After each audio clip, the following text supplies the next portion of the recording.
Here's a tip to help you bring geography to life using Flyover in Apple Maps. To get started, you need to zoom out on your map and try and spot those little 3D circle markers. Tap onto one of those, and then you can jump straight into Flyover mode. From here, you can start a guided tour of the city you're looking at.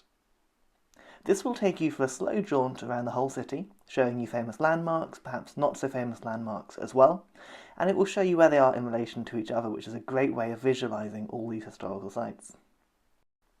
At any point, you can close the screen by pressing the X in the corner and jump to a different city for a different Flyover experience.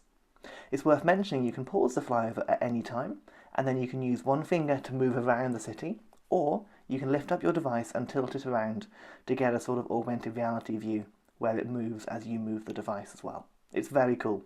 Flyover works in hundreds of locations worldwide. I'll add a link in the description to show you the full up-to-date list on the Apple website.